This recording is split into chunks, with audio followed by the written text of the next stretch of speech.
குஜராத்தில் அரசு ஊழியர்கள் எல்லோரும் RSS ட்ரைனிங் பண்ணணும்னு மோடி ஒரு ஜீவோ போட்டார்.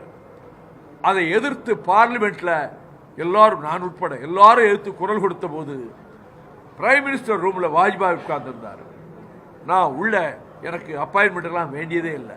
செக்ரட்டரி சொன்னா உடனே என்னை உள்ள அனுப்பிடுவார். நான் உள்ள போறேன்.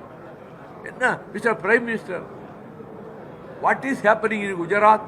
அரசாங்க ஊழியர்கள் RSS ட்ரைனிங் எடுக்கணுமா? இது எவ்வளவு பெரிய கேடு! ஒரு ஸ்டேட்ல இப்படி கொண்டு வந்து ஒரு சீஃப் மினிஸ்டர் அறிவிச்சிருக்கிறாரே, பிரைம் மினிஸ்டர் நீங்க உடனே இதை இன்டர்ஃபியர் பண்ண வேண்டாமா என்று நான் கேட்டேன்.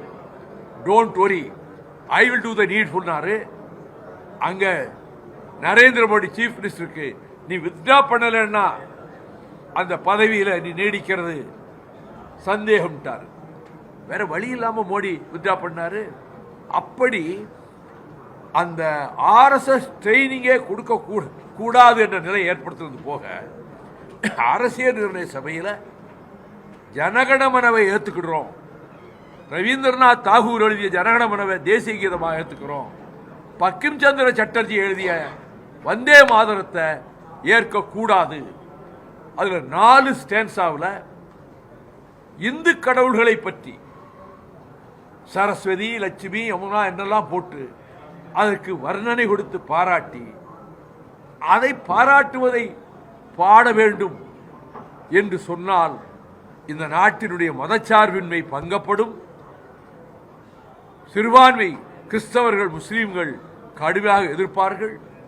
நாட்டுக்கே ஆபத்து என்று அண்ணல் அம்பேத்கர் தலைமையிலான அந்த டிராப்டிங் கமிட்டியில எல்லாரும் எதிர்ப்பு தெரிவித்து அதை ரிமூவ் பண்ணிட்டாங்க.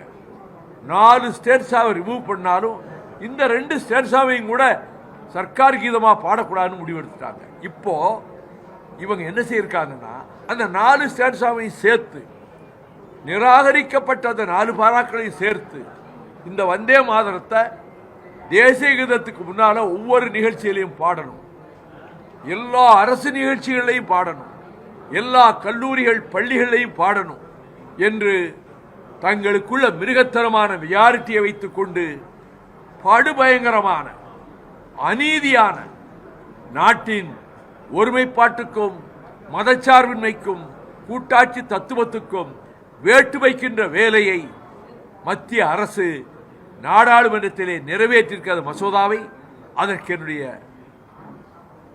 with all the force under my command, என்னுடைய முழு சக்தியையும் பயன்படுத்தி இதை கடுமையாக எதிர்க்கிறோம். இதை எதிர்ப்பதற்கு அதற்காக களங்கள் எப்படி அமைய வேண்டும் என்பதை திமுக கழகம் தீர்மானிக்க வேண்டும். நான் கூட்டணி கட்சி என்ற முறையிலே கேட்டுக்கொள்கிறேன்.